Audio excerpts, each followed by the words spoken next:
नमस्ते। आज एउटा अलि पृथक विषय। विश्वभरि जस्तो नेपालमा प्रजातन्त्रका ठुल्ठुला व्याख्याहरू भए, आदर्शहरू छाँटिए, त्यसका नाममा हुनु नहुनुका सारा वितण्डा पाखण्डहरू पनि भए। हामी सबैले भोग्यौं, अनुभव गर्यौं। तर हामी के कुरातिर कहिले पनि गएनौं भने प्रजातन्त्र भनेको हो के हैन, यो वास्तवमा यथार्थ कुरो हो वा यो काल्पनिक कुरा हो वा यो चाहिँ तपाईको एउटा भाष्य मात्रै हो, एउटा नक्कली भाष्य मात्रै हो। हामी यो छलफल र बहसतिर कहिले पनि गएनौं र यो बहसतिर जानुपर्ने गरायो अब विश्वको परिस्थितिले। किन भन्छ भने विश्वमा अहिले जुन उथलपुथल छ त्यो शक्तिको सङ्घर्ष मात्रै होइन। त्यो जस्तो राजनीतिक वर्चस्व, सैन्य वर्चस्व, आर्थिक वर्चस्वको निम्ति मात्रै विश्वमा उथलपुथल सुरु भएको छैन र यो एक खालको दुईटा युगको बीचको टकराव हो। विश्वको जो लडाईँ छ अहिले, भू राजनीतिक लडाईँ, एउटा पुरानो युग अहिलेसम्म चलिरहेको, म पुरानो युग भने त्यसलाई, यो कथित आधुनिकतावादी युग अथवा पश्चिमा युग र यसका विरुद्ध उदाउन खोजिरहेको अर्को नयाँ युग। नेपालको सन्दर्भमा कुरा गर्ने हो भने सुगौली सन्धिपछिको नव औपनिवेशिक युग र त्यसको जुवाबाट मुक्त हुनको निम्ति हैन उदाउन खोजेको नयाँ युग।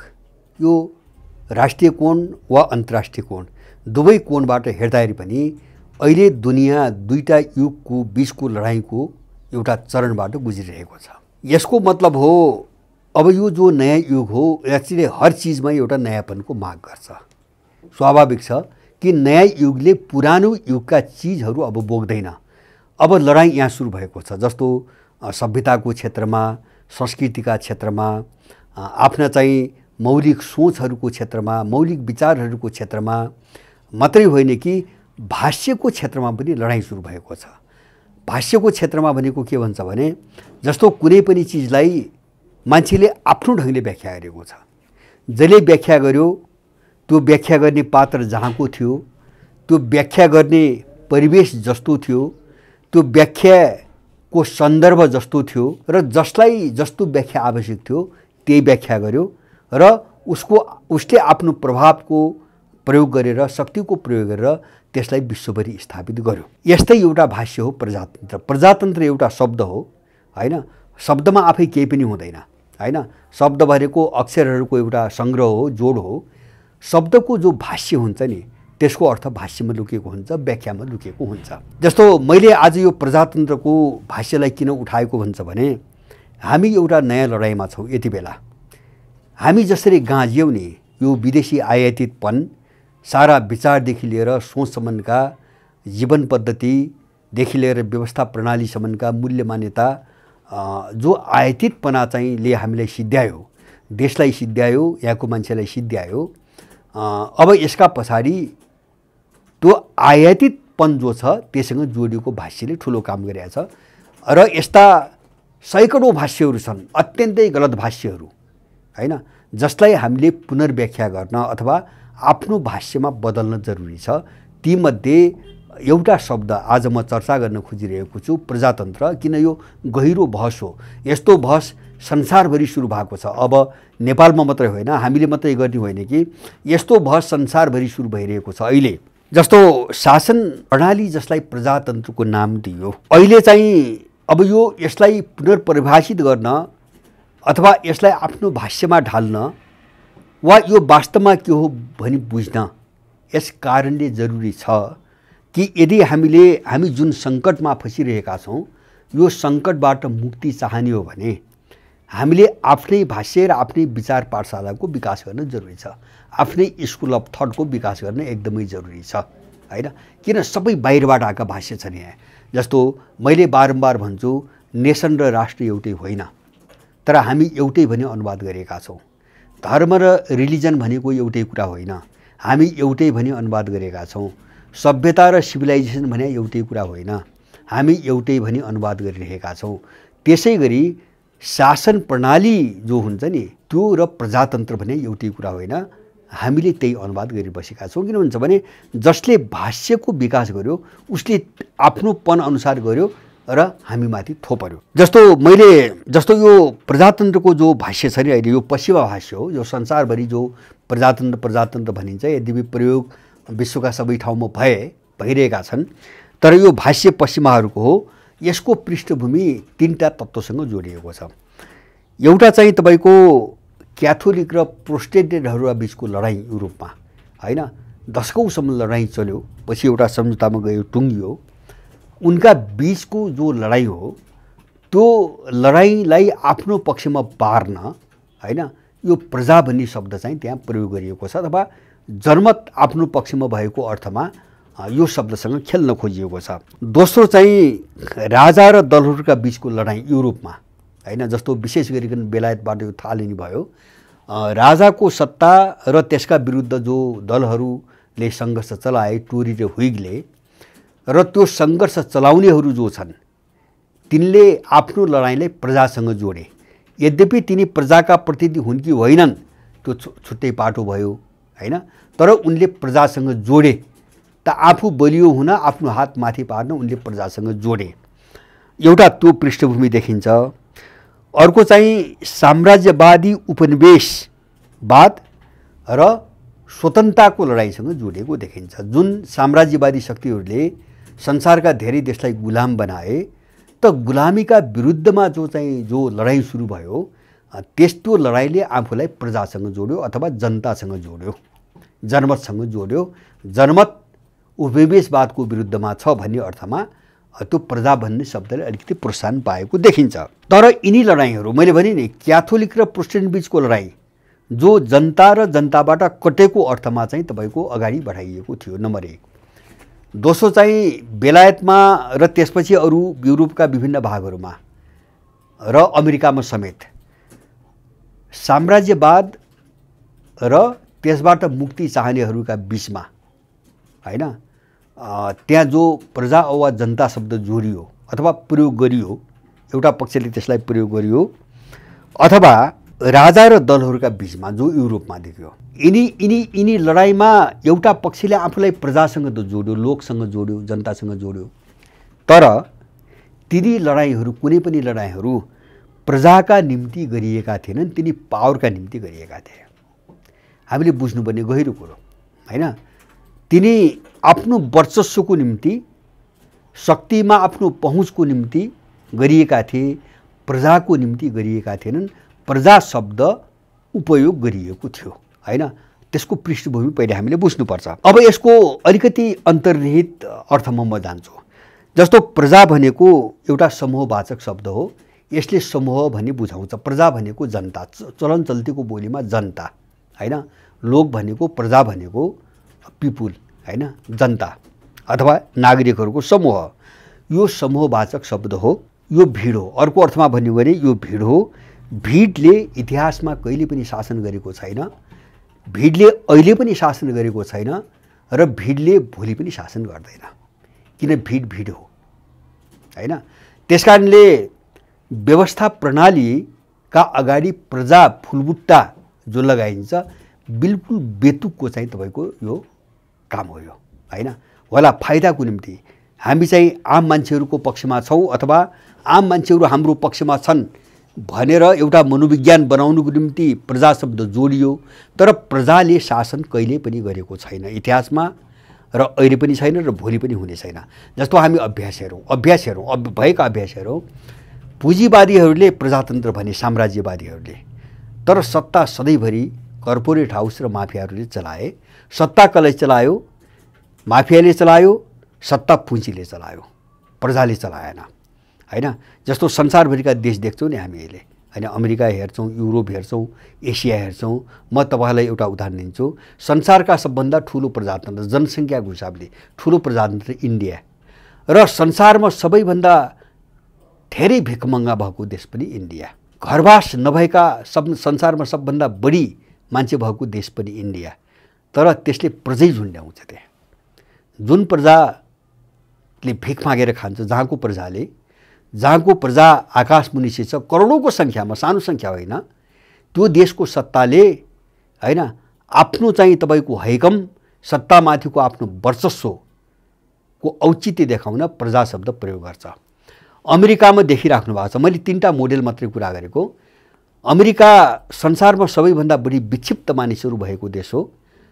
त्यहाँको प्रजातन्त्रले मान्छेलाई बौला बनाइसकेको छ।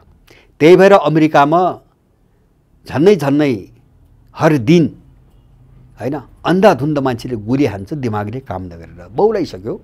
त्यहाँको प्रजा बौलाइसक्यो। त्यहाँको प्रजातन्त्रले त्यहाँको प्रजालाई पागल बनाइसकेको छ हैन। तर उसले आफ्नो शासनका अगाडि चाहिँ प्रजै शब्द जोडेको छ, अहिले दुरुपयोग गरिरहेछ। तपाईको युरोपमा हेर्नुहोस् हैन, युरोपमा हेर्नुहोस् अहिलेको उथलपुथल अथवा चाहिँ तपाईको मान्छेको मानसिक अवस्था हेर्नु भने अहिले मानसिक डिप्रेसनमा पर्ने मान्छेहरूको रेसियो अनुपात सबभन्दा ठुलो युरोपमा छ। त्यो पनि नर्वे र फिनल्यान्ड जस्ता देशहरूमा अझ बढी छ। मानसिक विक्षिप्तता डिप्रेसनमा प्रतिदिन 1000मा प्रतिदिन के अरे चाहिँ 143 जना मान्छेहरू डिप्रेसनमा परिरहेका छन् प्रति 1000 हैन। जुन देशको शासन प्रणालीले मान्छेलाई सामान्य र स्वस्थ भएर बाँच्न दिइरहेको छैन, त्यसले प्रजाकै नाममा शासन गरिरहेको छ।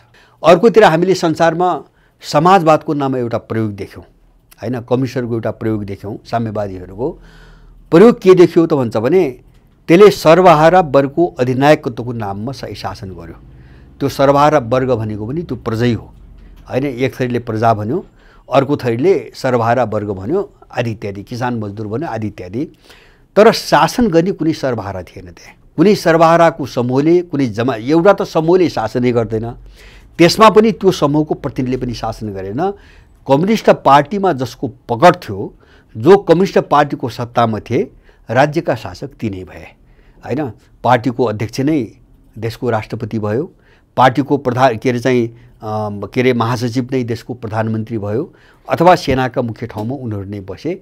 यो प्रयोग हामीले देख्यौँ। त्यसकारणले यो प्रजा अथवा चाहिँ तपाईको वर्गको आम वर्गको नाममा जो शासन गरिन्छ नि, मलाई लाग्छ मेरो विचारमा यो एउटा लुटको चाहिँ तपाईको धन्दा हो। यो झुटको एउटा धन्दा हो। किन आम मान्छेसँग जोड्ने र त्यो मान्छेको नामलाई दुरुपयोग गरेर शासन गर्ने एलिटहरूको, पोलिटिकल एलिटहरूको एउटा रणनीति हो। यद्यपि सुरुवातको दौरानमा भावनात्मक रूपमा हामी जनतासँग छौँ भन्ने अर्थमा कसैले प्रयोग गर्यो होला, अथवा एउटा सेन्टिमेन्टल हैन, एउटा सेन्टिमेन्टल चाहिँ तपाईको भावना हुन्छ मान्छेको, वास्तवमै पनि हामी जनताका प्रतिनिधि हौँ भन्ने पनि कसैले कुरा गरे होलान्। तर यथार्थमा त्यस्तो हुँदैन।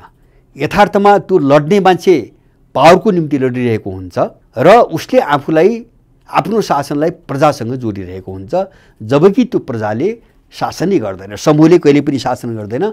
समूहले शासन होइन, नेतृत्वले, लिडरसिपले हो। लिडरसिप गर्ने जो नेतृत्वकारी हुन्छ नि, त्यो एउटा पोलिटिकल एलिट हुन्छ, राजनीतिक सम्भ्रान्त हुन्छ हैन, आम मास होइन। नेतृत्वकारी आम मास होइन। कुनै पनि आन्दोलनको फैसला मासले गर्दैन हैन। मास त सहभागी मात्रै हो, बुझे र वा नबुझेर। जस्तो हिटलरलाई तपाईको सत्तामा पुर्याउने पनि मासै हो, मुसोलिनीलाई सत्तामा पुर्याउने पनि मासै हो हैन, लेनिन स्टालिनलाई सत्तामा पुर्याउने पनि मास हो, अथवा लिङ्कनलाई पुर्याउने पनि मास हो, अहिलेका दुनियाँभरिका मान्छेलाई सत्तामा पुर्याउने पनि मास हो। मासको फैसला हुँदैन।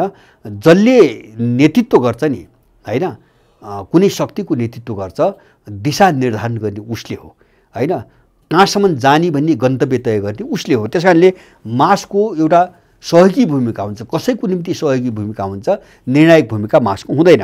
पहिलो कुरा, मास शासक होइन, पहिलो हामीले बुझ्नुपर्ने कुरा। जस्तो हामी अर्को एउटा हेरौँ, व्यवहार हेरौँ। राजनीति गर्ने जो एउटा तबका हुन्छ हैन, राजनीतिक जो अभिजात हुन्छ, सम्भ्रान्त हुन्छ, त्यसका इच्छा आकाङ्क्षा र मासका प्रजाका इच्छाका आकाङ्क्षा फरक हुन्छ नि, मिल्दैनन् हैन। एउटा शक्तिप्रति लालायित हुन्छ, शक्तिबाट आकर्षित हुन्छ, अर्को आफ्नो हकियत र आफ्नो भलाइसँग जोडिएको हुन्छ हैन। मिल्दैनन्, उद्देश्य मिल्दैनन्, सोच मिल्दैनन् भित्री रूपमा हैन। एउटा हामीले बुझ्ने कुरा। त्यसैले हामी विरोधाभास देख्छौँ। जस्तो तपाईको नेपालमा पनि हामी देख्छौँ, विश्वभरि नेपाल मात्रै होइन, माने अमेरिकी जनताले, अमेरिकी नागरिकहरूले अहिलेको बाइडेनलाई भोट दिँदा पक्कै पनि उनले चुनावमा गरेको बाचा हेरेर दिए होलान्, अथवा अमेरिकनहरूले जे समस्या झेलिरहेका छन् त्यसको समाधान गर्छ भनेर दिए होलान्। उनले त्यही आश्वासन दिएका थिए भाषणमा र घोषणापत्र पनि त्यही लेखेका थिए। तर अब सत्तामा गइसकेपछि त्यो वर्गको काम हेर्नुहोस्, उनले कहाँ काम गर्छन्? उनले त्यो काम गर्दैनन्। जे चुनावमा बोलेका हुन्छन्, जे घोषणापत्र लेखेका हुन्छन् त्यो काम गर्दैनन्। किन गर्दैनन्? मैले अघि नै भने, सत्ता आकांक्षी वर्ग र आम प्रजाको सोच फरक हुन्छ, इच्छाहरू फरक हुन्छन्, आकांक्षा फरक हुन्छन्, मिल्दैनन् हैन। त्यो प्रजाशब्दको दुरुपयोग मात्रै हो, त्यो सत्तामा जाने भर्याङ मात्रै हो त्यो हैन। त्यो चाहिँ तपाईको एउटा खुट्किलो टेकेर चाहिँ अगाडि बढ्नुको निम्ति प्रयोग गरिने एउटा हतियार मात्रै हो हैन। हामी चाहिँ तपाईको इन्डिया हेरौँ, रामराज्य ल्याउँछौँ भनेर आएको हो मोदीको सत्ता, तर अहिले इन्डियाको किसान आन्दोलनले हेर्नुहोस्, माफियाहरूलाई इन्डिया लुटाउन थाल्यो। लद्दाख उठ्यो अस्ति, लद्दाखको सारा सम्पदा अडानी लगायतका ग्रुपहरूले लुट्न सुरु गरेपछि हैन, लद्दाखको मान्छे उठ्नु पर्यो, किसान उठ्नु पर्यो। त्यति मात्र हैन, सामाजिक सद्भाव, धार्मिक सहिष्णुता उनले चुनाव यो भनेका थिए, तर सत्तामा पुगेपछि उनीहरू मुस्लिम सफायामा उत्रिए हैन। कसरी मुस्लिमलाई समाप्त पार्ने? किन? त्यो प्रजाको नाममा जो चाहिँ तपाईको खेल खेलिन्छ, त्यो खेल र यिनको अभिष्ट एउटै हुँदैन। त्यसकारण त्यसमा विरोधाभास हुन्छ, ठुलो विरोधाभास हुन्छ। तपाईँ हामी नेपाल हेरौँ, यिनले के भनेका थिए? संविधान सभाबाट संविधान बन्यो भने नेपालको सधैँभरिको अस्थिरता समाप्त भयो हैन, नेपालको समृद्धिको बाटो खुल्यो र यो पुष्पकमल जस्ता लम्पट आवाराहरूको 10 वर्ष अघिको कुरा सुन्यो, 12 वर्षको कुरा सुन्यो भने हैन, 10 वर्षमा नेपाललाई आत्मनिर्भर बनाएर एसियाली चाहिँ स्तरभन्दा माथि उठाउने घोषणा यिनले गरेका थिए। आज देश रसातलमा छ हैन। यिनको शासन देखिराख्नु भएको छ, पेशेवर लुट, बेलगाम लुट, यिनको राजनीतिको चाहिँ एक सूत्रीय अभिष्ट लुट र अपराध, स्वेच्छाचारिता, दण्डहीनता। तर चुनावमा यो भनेर भोटमा आएका होइनन्। यिनको घोषणापत्रमा यो लेखिएको छैन। जे लेखिएको छ, जे भनिएको थियो, यिनी त्यो काम गर्दैनन्। किन?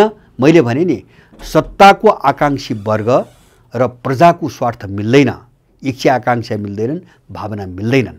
त्यसकारणले प्रजाको निम्ति जो तन्त्र चलाइन्छ यो पूर्णतः बकवास हो, पूर्ण रूपमा बकवास हो। यो मात्रै के हुन्छ भने एउटा मान्छेलाई गणितीय खेलमा फसाएर हैन, अथवा प्रजाले भोट दिएको छ एउटा नौटङ्की हैन, जस्तो उसलाई चाहिँ माने त्यहाँ खडा गरिएका कुनै विकल्प मध्ये एउटालाई छान्न बाध्य बनाइन्छ। छान्न त्यो अनुमोदन प्रणाली हो, अनुमोदन प्रणाली हो, त्यो प्रतिनिधित्व होइन। प्रतिनिधित्व भन्नुहुन्न, प्रतिनिधित्व भनेपछि त उसले जे बाचा गरेको हुन्छ त्यो अनुसारको काम गर्नुपर्छ, त्यो प्रतिनिधित्व होइन।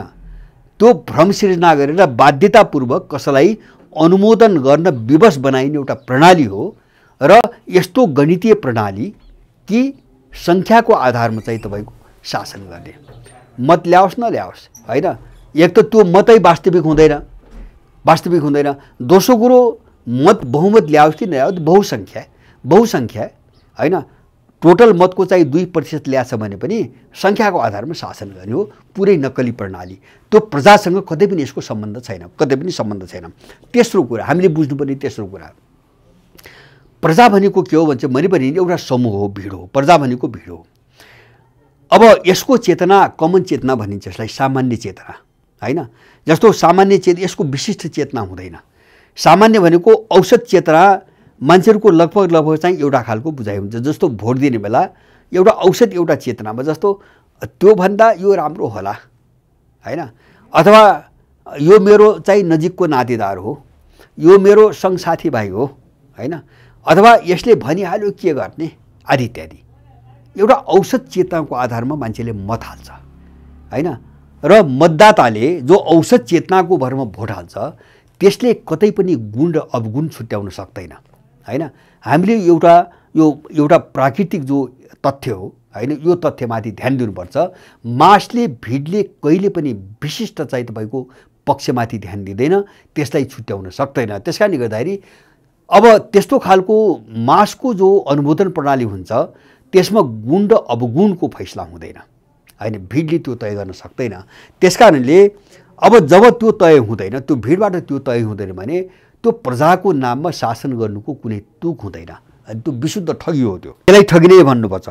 र त्यो भिडको बुझाइमा एकरूपता पनि हुँदैन। जस्तो तपाईँको भोट हाल्ने मत प्रक्रिया हुन्छ नि, मान्छेको बुझाइमा एकरूपता हुँदैन। मान्छेले विभिन्न कोणबाट दिन्छ। मैले भने कोही व्यक्तिगत सम्पर्क हुन्छ, कोही नालनाता हुन्छ, कोही चाहिँ सङ्गसाथीभाइ हुन्छ, कोही छिमेकी हुन्छ, कोही के हुन्छ, कोही के आदि इत्यादि, कोही पैसाको प्रलोभनमा हुन्छ, कोही अवसर, कोही फाइदा आदि इत्यादि।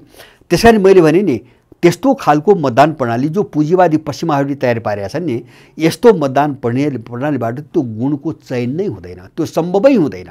त्यस कारणले यस्तो शासन प्रणाली जो प्रजाको नाममा चलाइन्छ नि विशुद्ध यो ठगी हो हैन। त्यो प्रजासँग कतै पनि त्यसको सम्बन्ध हुँदैन। मैले अर्को भने यो सांख्यिकीय चाहिँ तपाईँको अब जस्तो अब हामी विश्व अहिले हेरौँ, यदि प्रजातन्त्र हामीले जे बुझेका छौँ नि, हाम्रो दिमागमा जो विष घोलिएको छ हैन, प्रजातन्त्रको नामको जो विष खोलिएको छ, त्यो विष भनेको के हुन्छ भने प्रजातन्त्र भनेको त उन्नत शासन प्रणाली, सबैभन्दा राम्रो शासन प्रणाली। यहाँ त दल भएनन् भने त्यो त तानाशाही, अथवा चाहिँ तपाईँको के अरे चाहिँ दलहरूले मन पनि गर्न पाएनन् भने त्यो त निरङ्कुशता, दलहरूको सर्वोच्चता भएन भने त्यो त अधिनायकवाद। जहर घोलिदिएका छन् यिनले। जो मोडेल बनाए नि नक्कली मोडेल, यो मोडेललाई विरोध गर्नेहरू चाहिँ प्रजातन्त्र विरोधी एउटा चाहिँ कथन यिनले स्थापित गरेका छन्। तर हामी अनुभव हेरौँ, हामी आफ्नो जीवन हेरौँ, हामी वास्तविकता हेरौँ, हामी संसार हेरौँ।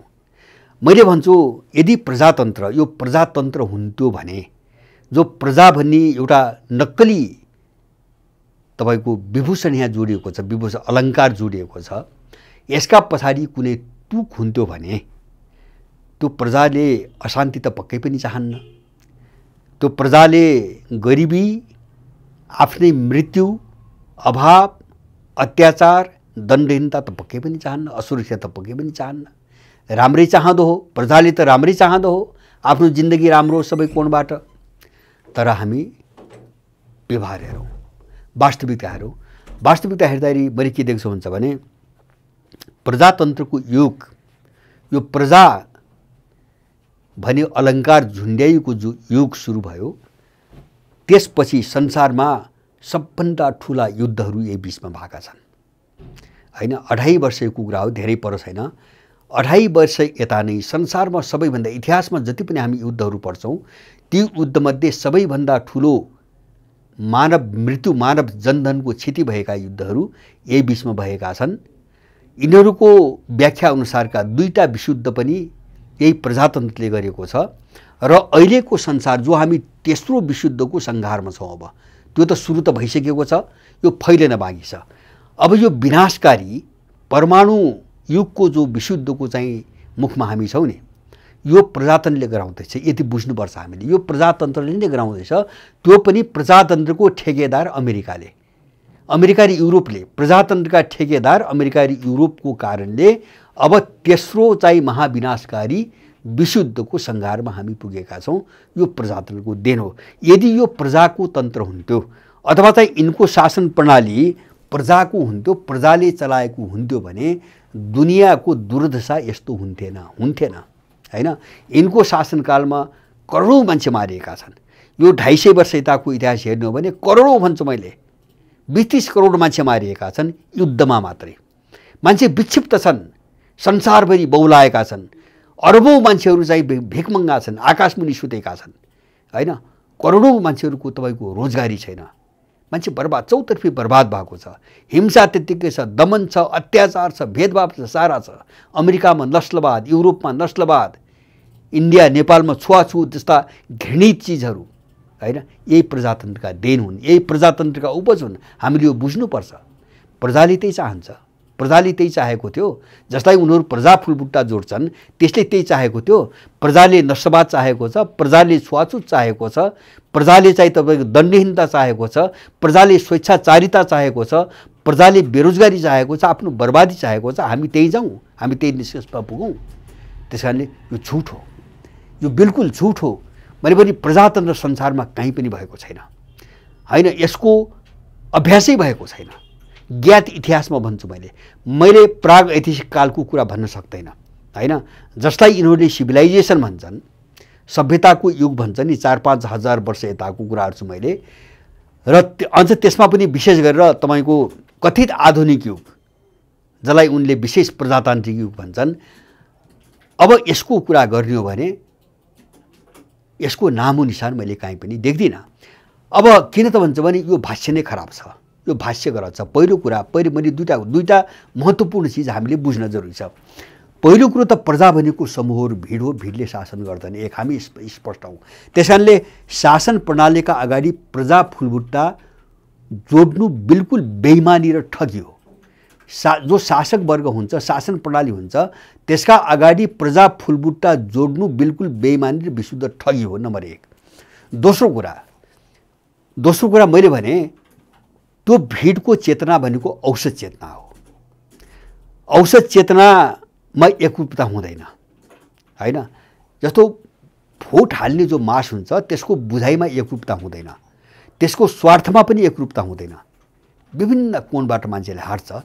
अब त्यस्तो चाहिँ तपाईको विविधताले क्वालिटीको छनौट गर्दैन, गुणको छनौट गर्दैन, त्यसले मात्राको छनौट गर्छ। मात्राको तुलना चाहिँ गर्न सक्छ, त्यसले गुण र अवगुणको तुलना गर्न सक्षम हुँदैन, किन अरू भिड अरू कुनै चिजबाट प्रभावित हुन्छ, जस्तो प्रलोभन, स्वार्थ, नालनाता, छरछिमेकी आदि इत्यादि हैन। जस्तो नेपालमा पनि आम रूपमा भोटिङ हुने त्यही हो। अझ यो पछिल्लो अवस्थामा के हान्छ भने मिडियाबाजी हैन, भिडलाई प्रभावित पार्ने तरिका मिडियाबाजी हैन, सामाजिक सञ्जाल प्रयोग गर्ने, खर्च गर्ने, पैसा लगानी गर्ने, बुस्टिङ गर्ने हैन, अनि त्यसपछि क्याम्पेन उसको मनोविज्ञानको दुरुपयोग गर्ने, सोच्ने र मान्छेलाई एउटा सेन्टिमेन्टमा बगाइदिने हैन। हो त्यो हो भिड भनेको, त्यो हो भिड सेन्टिमेन्टमा हिँड्छ हैन, एउटा चाहिँ उत्तेजनामा बग्छ। त्यसकारणले गर्दाखेरि त्यसको दुरुपयोग हो यो, त्यसको दुरुपयोग हो। भोटिङ भनेको त्यसको दुरुपयोग हो। किन भोटिङबाट चाहिँ तपाईको भोटिङबाट मात्रै भन्छु भने मात्रै हैन, भोटिङ खराब होइन, भोटिङलाई मैले खराब भन्न खोजेको होइन, तर भोटिङले मात्रै गुण र अवगुणको फैसला गर्छ भन्ने कुरो बिल्कुल पाखण्ड हो। यो गलत चाहिँ तपाईँको व्याख्या हो। त्यस कारणले गर्दाखेरि हामीले मैले भन्न खोजेको हामी यस्तो लडाइँमा छौँ अहिले कि यस्ता शब्दहरूको एउटा पुनर्व्याख्या गर्नुपर्ने, कतिपय चिजहरू बिल्कुल नक्कली चिज प्रयोग भएका छन्, यहाँ हुँदै नभएका चिजहरू प्रयोग भएका छन्। जस्तो प्रजातन्त्रसँगै जोडिएको अर्को एउटा कुराहरू छु मैले, जस्तो एकछिन मानौँ प्रजातन्त्र हुन्छ अरे, एकछिन मानौँ म त भन्छु प्रजातन्त्र पनि यो काल्पनिक शब्द हो, झुट शब्द हो, यो चाहिँ तपाईँको शब्दको शोषण हो, यो ब्ल्याकमेलिङ हो हैन, त्यो जनता नामको समूहको ब्ल्याकमेलिङ हो। र त्यसले इतिहासमा जब कहिले शासनै गरेको छैन, तर त्यसैको अलङ्कार जोडेर यहाँ चाहिँ दुरुपयोग गरिएको छ। एउटा फासिस्टले, लुटेराले तपाईको मनभरि गरिएको संसारभरि हामीले त्यो देखिरहेका छौँ। त एकछिन मानौँ यो कोर्स च्याप्टर छोडेर एकछिन मानौँ ल प्रजातन्त्र हुन्छ, त्यो हुन्छ भने पनि त्यो हो के त? त्यो प्रजातन्त्र भने के त? मेरो आफ्नो बुझाइमा के हो भन्छ भने प्रजातन्त्र भनेको एउटा त्यो कुनै मोडेलको कुरा होइन, मोडेलसँग सबनै छैन। त्यहाँ दल हुन्छ कि हुन्न, त्यहाँ अब के अरे 5-5, 4-4 वर्षमा चुनाव हुन्छ कि हुन्न हैन। प्रजातन्त्रसँग यसको मतलब हुँदैन। प्रजातन्त्र भनेको त्यो यदि त्यो प्रजा बन्ने भने त्यो अलङ्कारलाई चाहिँ तपाईँको ध्यान दिने हो, त्यसलाई केन्द्रमा राख्ने हो भने प्रजातन्त्र भनेको त्यहाँका मान्छेको, नागरिकको खुसी जीवन, सुखी जीवन, समृद्ध जीवन, शान्त जीवन र सुरक्षित जीवन। किन शासन प्रणाली त मान्छेको निम्ति हो हैन, व्यवस्था प्रणाली त मान्छेको निम्ति हो। जब मान्छेको निम्ति हो भने त मान्छे खुसी हुनु पर्यो नि पहिले। त्यो मान्छे खुसी हुनु पर्यो, त्यो सुखी हुनु पर्यो, सन्तुष्ट हुनु पर्यो र सुरक्षित हुनु पर्यो। जब यो केही पनि छैन भने त्यो प्रजातन्त्र हुन्छ कसरी हैन? जब मान्छे नै बर्बाद छ, मान्छे नै दुखी छ। नेपालमा तपाईको 1.25 करोड मान्छे देशभित्र बस्न पाएर बाहिर गइरहेछ, अर्काको सेनामा भर्ती भएर ज्यान गुमाइरहेछ हैन, खाडीमा काम गर्दा मारिएर लास आइरहेछ हैन, मेसिनमा काटेर चाहिँ तपाईको गइरहेछ। अनि त्यस्तो हालतमा परेको मान्छेको यो लोकतन्त्र हुन्छ? यसलाई लोकतन्त्र भन्ने? जहाँ डाँकाहरूले बेलगाम उसले तिरेको कर लुटिरहेका छन् हैन, उसको परिवार चाहिँ तपाईको यहाँ रोजगारी पाएको छैन, अथवा चाहिँ उसको अनाज बिकिरहेको छैन, उसको कुनै पनि मालले बजार पाइरहेको छैन, लुट्नेले लुटिरहेको छ, चुसिरहेको छ, अपराध गरिरहेको छ, यसलाई लोकतन्त्र भन्ने? यही हो लोकतन्त्र। त्यसकारणले यो अपराधीहरूको ठगीको धन्दा हो। त्यसकारणले गर्दाखेरि हामीले यिनी सबै भाष्य बदल्न जरुरी भयो। यिनी के हुन्, यिनी साँच्चीकै वास्तविक चाहिँ भाष्य हुन् कि नक्कली भाष्य हुन् हैन। यदि शब्द ठिक हुन् भने, शब्द चयन ठिक हो भने पनि त्यसको चाहिँ भाष्य के हो, हामी आफ्नो भाष्यमा जानु पर्यो। किन मैले अघि नै भने नि, कुनै पनि संसारको कुनै पनि चिज सबैको निम्ति एउटै अर्थको हुँदैन, कुनै पनि चिज सर्वमान्य हुँदैन, कुनै पनि चिज सर्वस्वीकार्य हुँदैन। किन हुँदैन? त्यसको सापेक्षता हुन्छ, त्यसको स्थानीय विशेषता हुन्छ। जस्तो अहिले जति पनि भाष्य छन्, तपाईको राजनीतिको भाष्य भने व्याख्या अर्थ, राजनीति शब्दको भाष्य, प्रजातन्त्रको भाष्य, आर्थिक विकासको भाष्य आदि इत्यादि भाष्य हुन्। यिनी भाष्य कहाँ विकास भए? युरोप अमेरिकामा, र अलिअलि पछिल्लो कालमा केही इन्डियामा आएका होलान्, तर त्यसको विश्वव्यापी कहीँ असर छैन। ल भाष्य विदेशमा विकास भए। मानुस विदेशी युरोपियनले लेख्यो, अमेरिकनले लेख्यो हैन। लेख्यो कसले? अमेरिकन युरोपियनले हैन। उसले के हेरी लेख्यो? आफ्नो समाज, आफ्नो परिवेश, आफ्नो सन्दर्भ, आफ्नो आवश्यकता, त्यो हेरिकन उसले भाष्य बनायो। जस्तो प्रजातन्त्रको कुरा गर्दा जस्तो त्यहाँ दलहरू हुनुपर्छ, शासन दलहरूले गर्नुपर्छ हैन। यो भाष्य कहाँबाट खडा भयो? ब्रिटिसहरूले। किन ब्रिटेनमा राजा र चाहिँ तपाईँको दलहरूका बिचमा लडाइँ थियो, लडाइँपछि सम्झौता भयो हैन। राजा संवैधानिक भएर बस्ने, दलहरूले शासन गर्ने, चुनाव गर्ने, एउटा त्यसलाई प्रजातन्त्र भाष्य, प्रजातन्त्रसँग जोडिएको भाष्य हैन। त्यो उनको थियो। किन? उनको आवश्यकता थियो, उनको सन्दर्भ थियो, उनको परिवेश थियो हैन। हामी अर्कै छौँ, हामी नेपाल हौँ, हामी नेपाली हौँ हैन। हाम्रो सन्दर्भ परिवेश ब्रिटिसहरूसँग मिल्दैन, युरोपियनसँग मिल्दैन, अर्को युरोपियन अथवा अमेरिकासँग मिल्दैन, इन्डियनसँग मिल्दैन। त्यो भाष्यले हामी कहाँ काम गर्दैन। हामी फसेको त्यही हो। त्यसकारणले हामीले आफ्नो भाष्य खडा गर्ने, हाम्रो निम्ति शासन प्रणाली के हो, हाम्रो भाष्य हुनुपर्छ। हाम्रो भाष्य त्यहाँ दल हुनुपर्छ कि पर्दैन, हामीले त्यहाँ बहस गर्नु पर्यो। शासन प्रणालीमा 10 दल अपरिहार्य छ कि छैन, हामीले त्यहाँ बहस गर्न जरुरी छ अब हैन। अथवा चाहिँ आवश्यक होला नहोला हैन। अहिले त्यतातिर नजाउँ। पहिलो कुरो त चाहिँ त्यो प्रजातन्त्र के हो, त्यो चाहिँ नागरिक केन्द्रित हुन्छ कि हैन, सत्ता हत्याउने वर्ग केन्द्रित हुन्छ। त्यो हामी त्यो बहसमा जानु पर्यो। कसैको चाहिँ अभिष्ट, शक्तिको अभिष्ट, सत्ताको अभिष्ट चाहिँ प्रजातन्त्रको चाहिँ मूल सिद्धान्त हो कि नागरिकको जीवन चाहिँ प्रजातन्त्रको मूल सिद्धान्त हो। भाष्य हामीले खडा गर्नु पर्यो, भाष्य हामीले बनाउनु पर्यो। त्यसकारणले हामी यसमा गएनौँ भने हामी यो लडाइँ लड्न सक्दैनौँ। मैले भने यो युगको लडाइँ हो, दुईटा युगको लडाइँ हो। एउटा युगको अन्त्य हुँदैछ, नयाँ युग उदाउँदैछ। नयाँ युगले नयाँ थट, नयाँ विचार र हरेक चिजको नयाँ भाष्य खोजिरहेको छ। अब समस्या यो हो। त्यसकारणले मैले के भन्छ भने त्यो मात्रै होइन कि हामीले अब म कहाँसम्म छु भन्छ भने मेरो आफ्नो बुझाइमा, जस्तो अहिले राज्य हामी भन्छौँ नि, यो त चाहिँ तपाईँको जस्तो एउटा कानुनी कन्सेप्ट मात्रै हो। यो कानुनी कन्सेप्ट, विशुद्ध कानुनी चाहिँ परिकल्पना हो राज्य भन्ने। राज्यभन्दा माथि समाज हुन्छ। हामी यो लडाइँमा जानुपर्छ। हामी त्यही फसिरहेका छौँ। जस्तो समाज किन ध्वंस भए आज हैन, अथवा सामाजिक संरचना, सभ्यता, संस्कृतिहरू किन ध्वंस भए? किन भन्छ भने राज्य माथि बस्यो। समाज भनेको समग्र व्यवस्था हो, व्यवस्था प्रणाली हो। राज्य भनेको मानिसलाई नियमन गर्ने एउटा कानुनी संरचना हो, लिगल स्ट्रक्चर मात्रै हो। जबकि समाज लिगल स्ट्रक्चर मात्र होइन, समाज भनेको मूल्य हो, मान्यता हो, आदर्श हो हैन, नैतिकता हो, तपाईँको आचरण हो, सारा चिज हुन्छ, वृहत हुन्छ समाज। तर त्यो समाजभन्दा माथि राज्यलाई, कानुनी स्ट्रक्चरलाई, ढाँचालाई माथि राख्दाखेरि सबै चिज बर्बाद भए। मान्छे पनि बर्बाद भए, देश पनि बर्बाद भए हैन। सारा परम्परादेखि आफ्ना वैभव, आफ्ना चाहिँ सम्पदाहरू सारा नष्ट हुँदै गए। यो सबै विषयमा बहस जरुरी भयो। अब जरुरी भयो राज्यमाथि कि समाजमाथि हैन। समाजले राज्यलाई चाहिँ तपाईँको व्यवस्थापन गर्ने कि राज्यले समाजलाई कन्ट्रोल गर्ने हैन। जस्तो हामीले कानुन देख्छौँ नि, कानुन त एउटा दण्डात्मक कानुन मात्रै छ, दण्डात्मक कानुन मात्रै छ। मान्छेलाई कसरी दण्डित गर्ने भनी परिकल्पना गरेका कानुनहरू छन्। समाजले मान्छेलाई दण्डित गर्ने परिकल्पना गर्दैन, मान्छेलाई मान्छे बनाउने परिकल्पना गर्छ। त्यहाँ नैतिकता हुन्छ, त्यहाँ परोपकार हुन्छ, त्यहाँ सद्भाव हुन्छ, त्यहाँ सदाचार हुन्छ, जो राज्यमा पाउनुहुन्न। राज्यमा द्वेष हुन्छ, प्रतिशोध हुन्छ, दण्ड हुन्छ, कारबाही हुन्छ, सारा चिज हुन्छ। यिनी सबै अवधारणाहरू अब हामी बहसमा गएनौँ भने हामी फस्छौँ।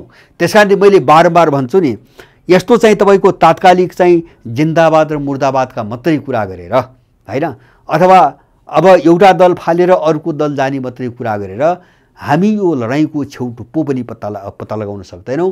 हामी सङ्कटको चाहिँ तपाईँको छेउमा पनि हामी पुग्न सक्दैनौँ। हामी बिल्कुलै नयाँ चाहिँ अध्यायमा पस्न जरुरी छ र मलाई लाग्छ यो व्यवस्थित ढङ्गले अब यो बहस सुरु गरौँ। त्यो बहस सुरु गर्ने योजनामा छु म, होइन। केही समयपछि जस्तो यस्तै अर्को चाहिँ भिडियो च्यानल बनाएर हामीले समग्र पाटा जति पनि हामीले पढिरहेका छौँ, भनिरहेका छौँ, होइन, सारा गरिरहेका छौँ, समग्र पाटा हामीलाई त कस्तो गँवार बनाइदिए। अब यिनको चाहिँ यिनको भाष्यले हामीलाई कस्तो जानवर बनाइरहेछ। म तपाईँलाई एउटा उदाहरण दिन्छु र यो सक्छु। जस्तो यहाँ चाहिँ आजभोलि के अरे जर्नल भन्ने चलन छ, अनुसन्धानात्मक पत्रिका जर्नल भन्छन् यिनीहरू, होइन। जस्तो त्यहाँ तपाईँ लेख लेख्नुभयो भने के हुन्छ भने त्यहाँ दिने लेखहरूको एउटा मापदण्ड के हुन्छ भने त्यहाँ लेख पठाउने मान्छेले आफ्नो लेख ठिक छ अथवा आफूले गरेको ठिक छ भनी पुष्टि गर्न, त्यसलाई प्रमाणित गर्नको निम्ति यिनी युरोपियन, अमेरिकन अथवा इन्डियन अथवा कुनै देशका राइटरले, लेखकले लेखेका कुराहरूलाई उद्धृत गरिकन आफूलाई चाहिँ ठिक हो भनी साबित गर्नुपर्छ। माने कोट नगरिकन उनले चाहिँ त्यो लेख स्वीकार गर्दैनन्, त्यो जर्नलमा प्रकाशित गर्दैनन्। त्यो रिसर्च होइन रे। जस्तो थेसिसहरू बुझाइन्छन् पिएचडीको निम्ति अथवा चाहिँ मास्टर डिग्रीको निम्ति थेसिसहरू लेखिन्छन्। त्यसको शर्त के हुन्छ भने ती थेसिसहरूमा जे मान्छेले लेखेको हुन्छ कुरा त्यो चाहिँ अर्काको कुरो साइड गरेर कोट गरेर मात्रै आफ्नो लेखाइ ठिक हो भनी पुष्टि गर्नुपर्छ। यसको अर्थ के त भन्दा पनि उनीहरूले हामीलाई त्यति मात्रै कुरा लेख्न अनुमति दिइरहेका छन् जो उनीहरूले पहिले लेखेका छन्, जो उनले पहिले नै प्रकाशित गरेका छन्। त्यो दायराभन्दा अगाडि हाम्रो सोच बढ्न उनीहरूले रोकिरहेका छन्, होइन। त्यो चाहिँ उठ्न नदिने गुलाम बनाउने एउटा तरिका हो। एउटा त चाहिँ त्यो अब उनको चाहिँ कोट गर्नै पर्ने बाध्यताले उनको सोचभन्दा बाहिर जान नसकिने भयो, होइन। उनको सोचकै वरिपरि घुम्नुपर्ने भयो। दोस्रो के हुन्छ भने उनले नयाँ दृष्टिकोणमा जानै नदिने भए। किन त्यो कोट गर्नुपर्ने भएपछि त अब नयाँ चाहिँ फर्कोतिर त मान्छे जान नसक्ने भयो। त्यो दास बनाउने एउटा तरिका हो। अब त्यसलाई तोडेनौँ भने हामी आफ्नो भाष्य बनाउन सक्दैनौँ, हामी भाष्य विकास गर्न सक्दैनौँ। किन उनले गलत हो भन्छन्। यो कहाँ छ, यो कहाँ लेखेको, कुन राइटरले लेखेको छ, होइन। कुन चाहिँ तपाईँको विद्वानले लेखेको छ, कुन चिन्तकले लेखेको छ। किन विद्वान चिन्तक भने त उनका छन्, उनको व्याख्यामा, उनको बुझाइमा उनका छन्। त्यसैले उनले जे लेखेका छन् त्यो मान्नु पर्यो। जस्तो डेमोक्रेसी, अब प्रजातन्त्र भन्ने चिज मान्ने हो भने उनले लेख्या मान्नु पर्यो, होइन। अब त्यो मान्दैन भन्ने बित्तिकै चाहिँ हामीले लेखेका कुरा झुट्टा, त्यो फेल हुने भयो। विद्यार्थी पनि फेल हुनुभयो, थेसिस पनि फेल, होइन। पिएचडीको थेसिस पनि फेल, मास्टरको थेसिस पनि फेल। अनि यसरी चाहिँ बन्धक बनाइरहेछन् उनीहरूले, गुलाम बनाइरहेछन्। यो सबै जन्जाललाई तोड्नुपर्ने छ हामीले। त्यस कारणले के हुन्छ भने ज्ञान भनेको के हुन्छ भने हाम्रो अनुभव हो, होइन। मैले अघि नै सुरुमै भने नि, अर्काले लेखेको कुरा त पहिलो कुरो त त्यसको परिवेशै फरक छ, सन्दर्भै फरक छ, हामीसँग मिल्दैन। दोस्रो कुरो त्यो धेरै पहिले लेख्या हो, अहिले मिल्दैन, परिस्थिति पनि मिल्दैन, समय पनि मिल्दैन, होइन। हामी धेरै चाहिँ अगाडि आएका छौँ, हामीले उनले पढाउने पुस्तकहरू धेरै पहिले लेखेका हुन्, होइन। धेरै परिवर्तन आछ, त्यस कारणले तिनी पुराना भइसके। दोस्रो परिवेशै मिल्दैन, आफ्नोपन मिल्दैन, होइन। उनी जहाँ लेखे उनी अर्कै थिए, परिवेश अर्कै थियो। हामी जहाँ छौँ हाम्रो परिवेश अर्कै छ। तर उनले हाम्रो दिमागलाई एउटा ज्ञानमा परिणत हुन दिँदैन। अब हामी चाहिँ ज्ञानको खोजीमा जान नसकौँ भनेर उनले यस्ता तगाराहरू धेरै तिर्स्याएका छन् जसले हामीलाई चाहिँ अगाडि बढ्न दिइरहेको छैन। यो सबै तोड्न एकदमै जरुरी छ र प्रत्येक शब्दको भाष्य चाहिँ हामीले स्थापित गर्नुपर्छ, हाम्रो भाष्य हुनुपर्छ। यो दिशातिर अगाडि बढ्ने सोचमा छु म चाहिँ। यसमा यहाँहरूको साथ होस्, होइन।